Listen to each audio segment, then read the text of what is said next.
It started as a whisper, a passing comment, a look that lingered just a second too long. At a charity gala deep inside the gilded walls of Kensington, Sarah Ferguson, the Duchess of York, was seen speaking with a senior royal aide. Her smile was there, but her eyes told another story. Cold, calculating, concerned. And it wasn't long before word leaked. Not about what she said, but about who she said it about. Meghan Markle. The world had seen Fergie as the red-headed rebel of the royal family. The rule-breaker. The black sheep.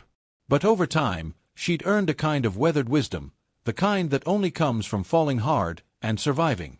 So when she raised quiet concern about the newest Duchess, people listened. But they didn't say a word. Not publicly. Because in the palace, some things are never spoken out loud, only implied. Until recently, when Fergie finally did speak. At first, it was subtle. A passing remark in a podcast. A veiled reference in her memoir. Then, something sharper. A direct jab at people who weaponize vulnerability for attention. No name. But everyone knew who she meant. And that's when the whisper turned into something louder. Because if Sarah Ferguson, a woman who knew what it meant to be vilified, was now casting doubt on Meghan Markle, it meant there was a story behind the smile. And the first clue didn't begin in Windsor. It began years earlier, behind velvet curtains, at one of London's most exclusive and secretive clubs. Soho House. The place where the real game began, and where Meghan left behind more than anyone realized. To understand why Sarah Ferguson spoke up, you have to understand what she survived. Because before Meghan Markle ever stepped into royal life, Fergie walked that fire and burned in it. She married Prince Andrew in 1986 with a smile that rivaled Diana's and a spirit too wild for Buckingham. Tabloids called her the Duchess of Pork. Paparazzi stalked her relentlessly. Every laugh was too loud. Every dress too bright. Every move wrong. She wasn't refined enough. Not polished. Not princess material.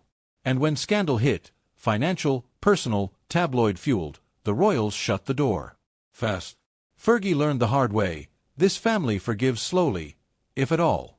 But she came back. Wrote books. Found causes. Apologized. Rebuilt. By the time Meghan Markle arrived on the scene, Fergie had seen every kind of royal misstep. She'd paid for hers in blood, ink, and headlines. And then Meghan showed up, not as a wide-eyed outsider, but with a plan. To Fergie, it didn't feel like innocence. It felt like ambition. Meghan didn't just fall in love with Harry. She entered the fold with a Hollywood sheen, a carefully curated image, and connections that raised quiet eyebrows behind palace walls. Celebrity friends. Strategic interviews. A Netflix-worthy backstory. And to many, it was dazzling. But to Fergie, it was familiar. Too familiar. She'd seen what happens when the crown meets charisma. When a woman brings fire into a house built to smother it. She wasn't judging Meghan for wanting the spotlight. She was watching her, closely. Because she knew what the monarchy could do to women like them. But more importantly, she knew what women like them could do to the monarchy. And behind closed doors, Fergie started asking questions. Subtle ones. Quiet ones. Especially about where Meghan had come from. And how Soho House fit into the story. To most, Soho House is just a trendy private club. A place where artists, actors, and influencers sip overpriced cocktails under dim lights. But to those who move power behind the curtain, Soho House is a launchpad. And for Meghan Markle, it wasn't just a hangout, it was the birthplace of her royal narrative. She was a regular. Long before she met Prince Harry. Long before the world cared about a TV actress from Suits. It was at Soho House where she made key introductions. Where she met the elite London media players who would later craft her public image. And, allegedly, where the dinner that changed her life took place. The night she met him. Harry. Some say it was a blind date. Others say it wasn't blind at all.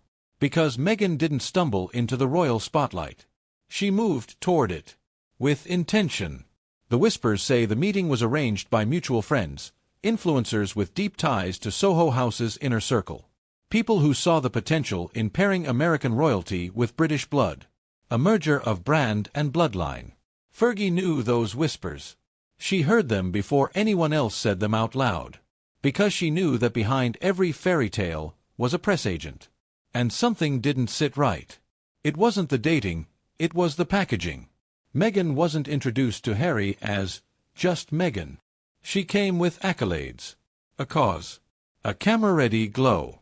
It felt less like fate, and more like a rollout. And when things moved quickly, from first date to first public appearance, from palace approval to wedding bells, Sarah Ferguson stayed quiet. But she watched. Because she knew that Soho House didn't just change Meghan's social calendar. It changed the story. And somewhere between those velvet booths and private lounges, a version of Meghan had been built. One the palace hadn't fully vetted. They smiled for the cameras. But behind the scenes, the air was tight. It started with glances. Then came the pauses. Then the words people couldn't ignore. The divide between Meghan Markle and Sarah Ferguson didn't explode overnight. It unraveled in silences, in sidelong looks exchanged across royal dinners, and in the subtle shifts of body language the public rarely caught. At a royal wedding rehearsal, Fergie reportedly offered Meghan advice, a quiet tip on etiquette, whispered with the weight of someone who'd been there. Meghan nodded, then ignored it. That moment, it stayed with Fergie. Because it wasn't disrespect. It was dismissal. Meghan didn't want guidance. She wanted control. And Fergie could see it clearly now. Meghan wasn't struggling to fit in. She was rewriting the rules. Reframing her role. Not as a supporting duchess, but as a global brand. Meanwhile, inside the palace, unease was growing. Meghan was skipping key traditions. Making bold staffing choices. And forging a public image that seemed independent of the monarchy entirely. Fergie knew this dance. She'd once tried to add her own flavor to royal life, and the palace crushed it. But Meghan, she pushed harder. And when the tension became impossible to ignore, when tabloids started running stories of clashes between Meghan and royal aides, when rumors of dueling duchesses spilled into headlines, Fergie didn't speak. She just watched. Until one night, at a private Windsor event, Meghan walked past Fergie without a word. Not a nod. Not a greeting.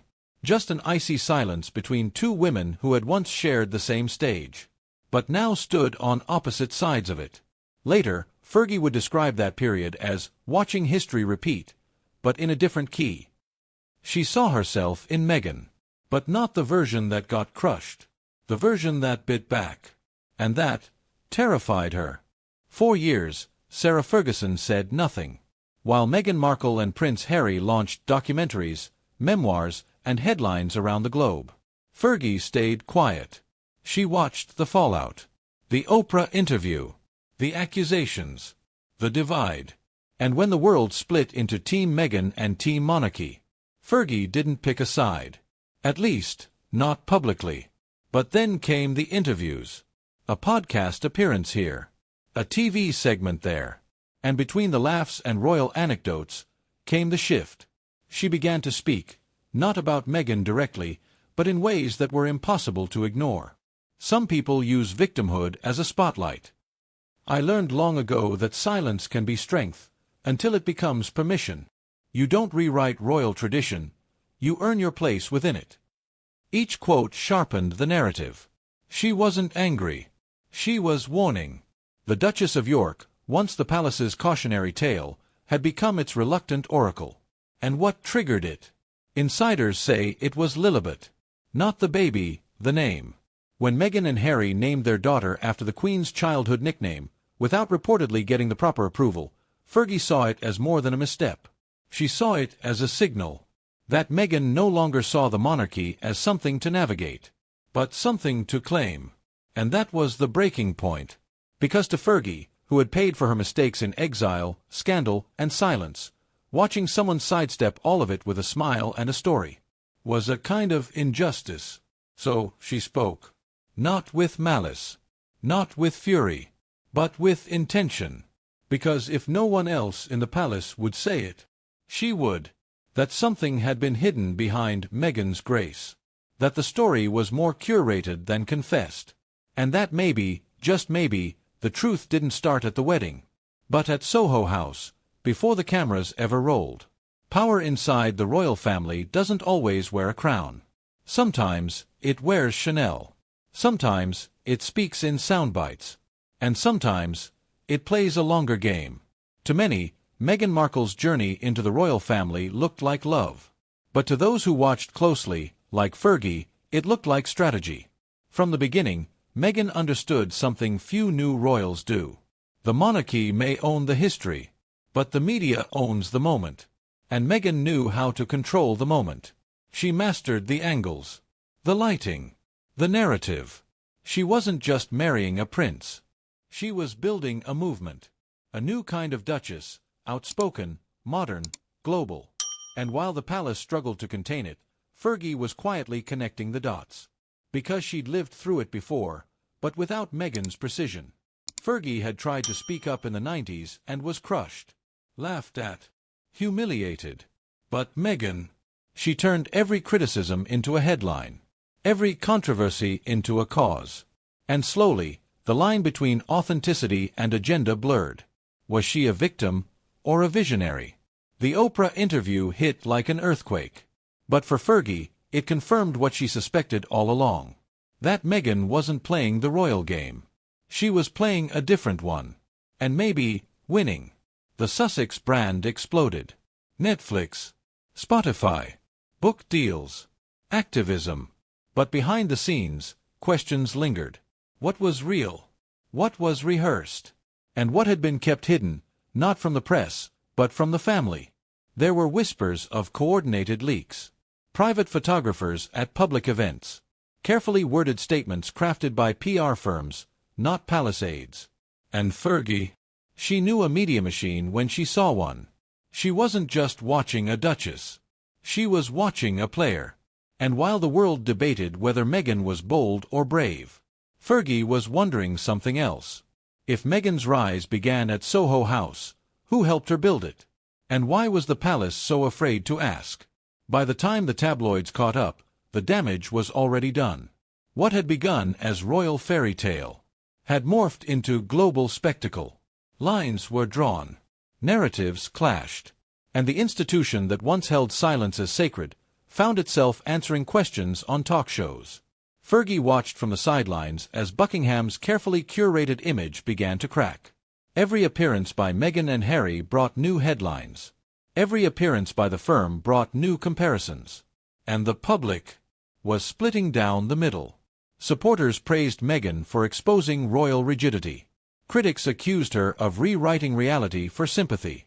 But through it all, one story went mostly unnoticed. A simple truth buried beneath all the noise. Sarah Ferguson had warned them. Long before Oprah. Long before Spare. Back when Meghan was still adjusting her fascinator and rehearsing curtsies. Fergie had seen the signs. The tight choreography of image. The avoidance of tradition.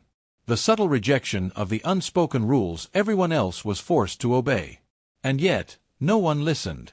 Now, the monarchy was bleeding credibility. The press was feasting. And whispers of Meghan's Soho House years, the private meetings, the high-powered friendships, the carefully built ladder into the palace, began surfacing in corners of the media that were once too polite to mention it. What had she really hidden? Nothing illegal. Nothing scandalous. But something strategic. Her rise wasn't an accident. It was a campaign. And while the world fought over whether she was right or wrong, Fergie was watching the bigger picture. A monarchy unraveling not from scandal, but from the inside out. There's a moment in every royal story where the fairy tale fades, and the human beings step forward, stripped of titles, stripped of polish. Just two women. Sarah Ferguson, Meghan Markle. Both outsiders, both misunderstood, but only one left quietly, and only one spoke when it mattered. Fergie's decision to break her silence wasn't about revenge. It was about warning. Because she'd seen what happens when the palace ignores the signs. When it lets image overpower identity. When it chooses silence over scrutiny. She saw in Meghan not a villain, but a version of herself with more tools, more reach, more control. And while the public debated whether Meghan was brave or manipulative, Fergie looked deeper into the machinery behind the message, into the nights at Soho House, into the whisper networks that shaped perception long before the royal crest was ever on Meghan's stationery. Because in the end, Fergie knew something most people didn't. The most dangerous power in royalty isn't the crown. It's narrative control. And Meghan had it. Now, the monarchy isn't just battling scandal. It's battling storytelling. In a world of media empires and billion-view interviews, truth bends. History rewrites in real time. And Fergie, she's not trying to take Meghan down. She's reminding us that beneath the headlines, beneath the gowns, beneath the carefully timed pauses and perfectly lit interviews, there are real eyes, watching, waiting. And sometimes, those eyes, lined in decades of royal scars, see things before anyone else does. Do you believe Fergie saw something no one else would admit? Is this a case of media mastery or manipulation? Let us know in the comments. Don't forget to like, subscribe, and tap the bell for more deep dives into royal truths and the stories they don't want you to hear.